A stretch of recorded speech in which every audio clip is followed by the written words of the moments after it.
During World War II, while Nazi Germany occupied France, a completely different kind of war was being fought. A secret war.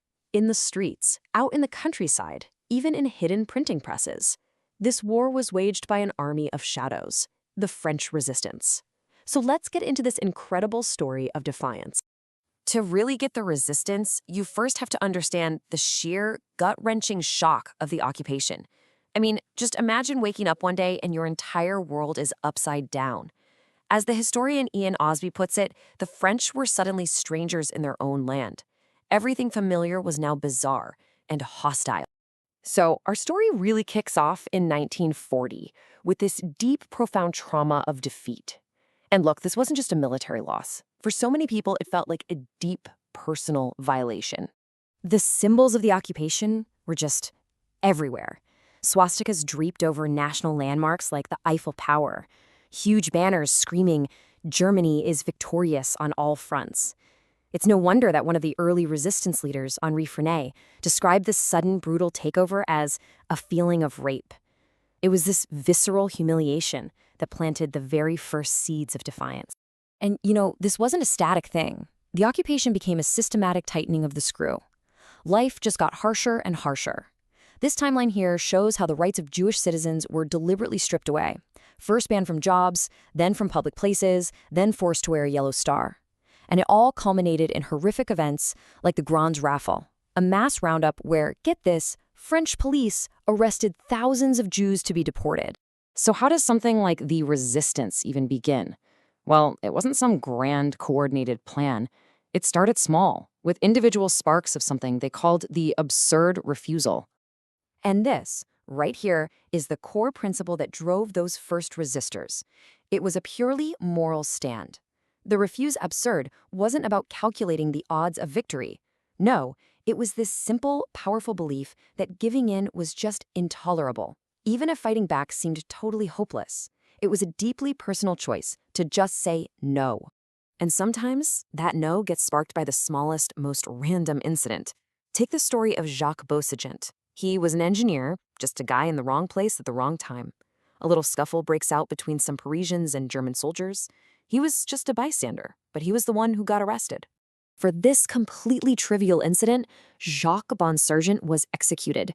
As the philosopher Simone de Beauvoir later wrote, his death just shattered any remaining illusions people had. This wasn't some civilized occupation. The occupiers had just publicly murdered a Frenchman for the crime of not bowing his head. And this is where the Germans' attempt to intimidate people just completely backfired. First, they plaster Paris with posters announcing the execution as a warning. But Parisians risking their own lives start tearing them down. Then, on Christmas morning, something amazing happens. Those same posters are found transformed into memorials, covered in flowers and little French flags. A brutal warning had become a powerful symbol of defiance. Okay, so let's move on. We have these individual acts of defiance, these sparks. But how do you go from scattered sparks to an actual organized movement? How do you build an army of shadows? Well, a huge piece of this puzzle was the Maquis. These were basically guerrilla groups hiding out in the countryside. A lot of them were young men who'd fled to the mountains and forests so they wouldn't be forced to go work in German factories. They went from being fugitives to being the real armed wing of the rural resistance. Now, it's really important to get this. The resistance wasn't just one big thing. It helps to think of it in two main categories. You had the networks, which were all about military goals, gathering intelligence for the Allies, blowing up railway lines, helping down pilots get back to Britain. Then you had the movements, which focused on the civilians, printing underground newspapers, organizing protests, basically keeping morale up and raising awareness. And who were these people? Honestly, it was everyone. You had communists fighting alongside conservative Catholics, aristocrats working with anarchists, students, farmers, immigrants. People who, in peacetime, would never have agreed on anything. But they found a common cause, united by that core French value, liberté, freedom. And they were determined to win it back. So by 1944, this secret army was ready to play a huge role in the war. Let's take a look at the peak of its power and the crucial part it played in liberating France. The crucial thing to understand is that this was not random chaos, not at all. The resistance was highly organized. Working with the Allies, they had these color-coded plans for sabotage to support the D-Day landings. Plan vert, or green, meant hitting the railways. Plan blue, blue was for power stations. Plan violet, cut communication lines. They were systematically blinding and immobilizing the German army.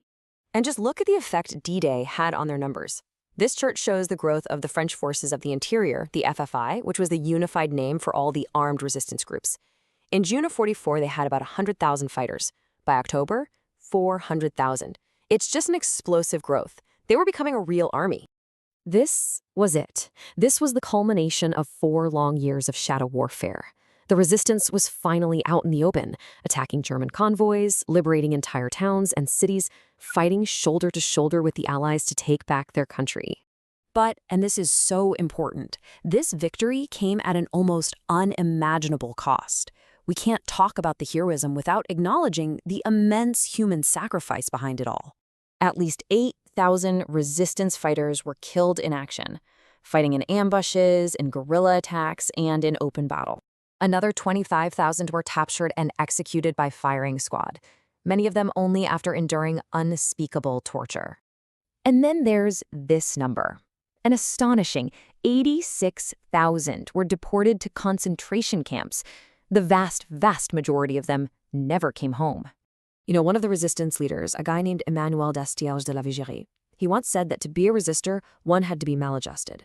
He saw them as social outcasts, people on the fringes of society.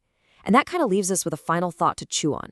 Why is it that in moments of total crisis, it so often falls to the maladjusted, to the outsiders, to stand up and define the very soul of a nation?